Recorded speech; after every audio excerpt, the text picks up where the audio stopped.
As 10 pragas do Egito, mistérios revelados. Essas histórias épicas e misteriosas que fazem parte do relato bíblico do Êxodo têm fascinado pessoas ao redor do mundo por séculos. Hoje vamos mergulhar de cabeça nessa narrativa cheia de mistério, poder e milagres. Preparem-se para descobrir como essas pragas devastaram o Egito antigo, forçando o poderoso faraó a libertar os israelitas da escravidão. Vamos embarcar nessa jornada e revelar os segredos por trás das 10 pragas do Egito. A primeira praga começa com uma transformação assustadora. O rio Nilo, a força vital do Egito, transforma-se em um rio de sangue, como um açougue a céu aberto. Imagine a cena: o sol da manhã nascendo, lançando um brilho sinistro sobre as águas antes cristalinas, agora tingidas de vermelho escuro, cor de ferrugem. O cheiro insuportável, a visão grotesca dos peixes mortos boiando na superfície, a própria vida que sustentava uma nação, agora um prenúncio de morte. Um simples movimento, mas com consequências devastadoras, como um raio divino atingindo o coração do Egito. O rio Nilo, lar de deuses e mitos, agora um reflexo da ira divina, um espelho da revolta dos céus. Os egípcios adoravam o Nilo como um deus, Hapi. Eles acreditavam fielmente que ele lhes dava vida e prosperidade, mas agora seu Deus se voltou contra eles, como um rio que transborda e leva tudo pela frente. A água, antes fonte de vida, agora imprópria para consumo. Um veneno mortal correndo por suas veias. O coração econômico e espiritual do Egito, paralisado, como um gigante adormecido.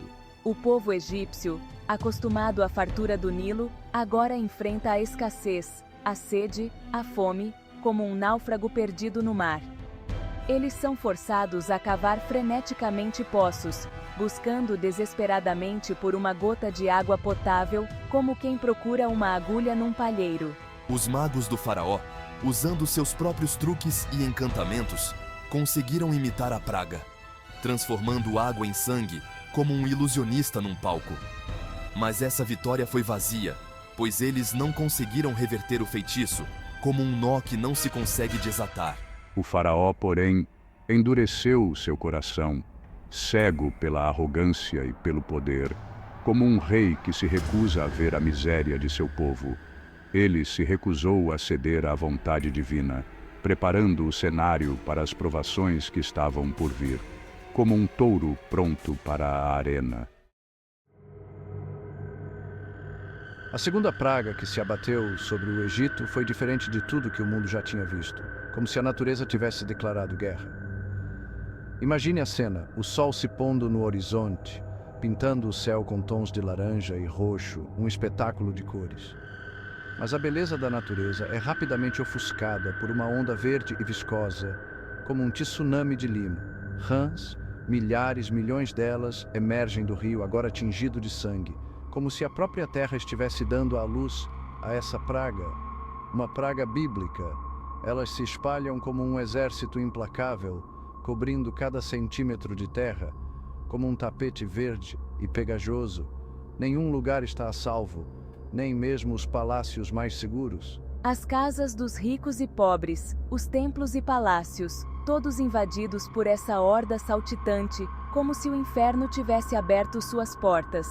Imagine o som ensurdecedor de seus coachos, ecoando pelas ruas, penetrando nos ouvidos e nas mentes dos egípcios, um concerto infernal. As rãs estão em todos os lugares, nas ruas, nos quintais, dentro das casas, até nos lugares mais improváveis. Elas invadem as camas, se escondem nos alimentos, tornam impossível qualquer tipo de higiene, um pesadelo sem fim. O Egito, outrora um exemplo de civilização e ordem, agora está coberto por um tapete vivo e viscoso, um cenário de fim de mundo.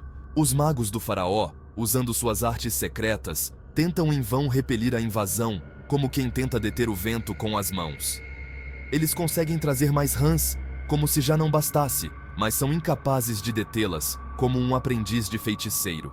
O faraó, em um momento de desespero, suplica a Moisés que interceda junto a Deus, prometendo libertar os israelitas, como um jogador que aposta tudo numa última cartada. Moisés, movido pela compaixão, ora a Deus, como um filho que pede ajuda ao pai. E como um general que comanda seu exército, Deus ordena que as rãs se retirem, como uma onda que recua após o tsunami. Elas morrem aos montes, deixando um rastro de corpos em decomposição, um odor fétido que impregna o ar, como um lembrete da fúria divina. O faraó, aliviado mas não arrependido, volta atrás em sua promessa, preparando o cenário para mais provações, como um dançarino que brinca com o perigo. Se as primeiras pragas serviram como um aviso, a terceira praga, a praga dos piolhos, foi um golpe direto no orgulho do Egito, como um tapa na cara da arrogância. Imagine a cena, um silêncio inquietante paira no ar, após o horror das rãs, como se o mundo estivesse prendendo a respiração. O cheiro de morte ainda paira, um lembrete pungente da praga anterior, como um fantasma que se recusa a partir. Então, quase imperceptível no início, uma coceira, uma irritação na pele, como uma picada de mosquito. Com autoridade, com o poder de Deus em minhas mãos. Moisés levanta seu cajado mais uma vez, como um maestro erguendo sua batuta.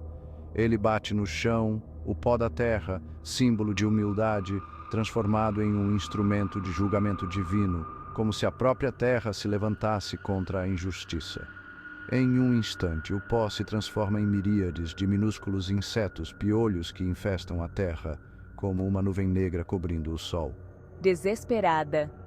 Ao contrário das rãs, que atacavam de forma visível e assustadora, os piolhos agiam na surdina, infiltrando-se em cada fenda, cada dobra de roupa, cada fio de cabelo, como pequenos espiões da ira divina. Eles se multiplicavam a uma velocidade assustadora, tornando-se uma presença constante e insuportável, como um exército de formigas famintas. Os nobres, acostumados a lençóis de linho e banhos perfumados, agora se coçam em público, desesperados por alívio, como mendigos sarnentos. Os sacerdotes, que se consideravam puros e intocáveis, se veem cobertos por essas criaturas desprezíveis, como se a própria divindade os tivesse abandonado. A praga não faz distinção entre ricos e pobres, entre poderosos e humildes, como uma tempestade que castiga a todos igualmente. Os magos do faraó, que antes se vangloriavam de seus poderes, se veem impotentes diante dessa nova ameaça, como crianças diante de um gigante. Com frustração, é o dedo de Deus. Eles exclamam, reconhecendo, talvez pela primeira vez, a força superior que enfrentam, como um cão que reconhece seu dono. A praga dos piolhos, embora não tão visualmente impactante quanto as anteriores, é muito mais insidiosa, como um veneno que age lentamente. Ela ataca a vaidade dos egípcios, sua obsessão com a higiene e a pureza, como um espelho quebrado que revela a feiura interior. Determinado, não cederei, não reconhecerei o poder do Deus de Israel. O faraó, atormentado pelas súplicas de seu povo, endurece seu coração mais uma vez, preparando o cenário para mais provações, como um jogador compulsivo que aposta tudo o que lhe resta. As primeiras 3 pragas do Egito, cada uma única em sua crueldade e impacto, pintam um quadro vívido do confronto entre o poder divino e a teimosia humana, como um cabo de guerra entre o céu e a terra. A água transformada em sangue, o rio Nilo, a própria essência da vida egípcia, tornando-se um símbolo de morte e decadência, como um jardim que se transforma num deserto. A invasão implacável das rãs, criaturas humildes, transformadas em instrumentos de caos, perturbando a ordem e a paz, como um quebra-cabeça que se desfaz. E então, a praga dos piolhos, minúsculos e persistentes, atacando o orgulho e a vaidade, minando a crença dos egípcios em sua própria superioridade, como cupins que corroem os alicerces de um império. Cada praga é um ataque direcionado não apenas à terra e ao povo do Egito, mas também à sua estrutura de poder, sua religião e, finalmente, ao coração de seu governante, o faraó, como um cerco que aperta o laço a cada dia. Cada praga expõe a impotência dos deuses egípcios diante da força indomável do Deus de Israel, como um holofote que revela a verdade por trás das sombras. Mas as pragas não são apenas sobre punição e destruição.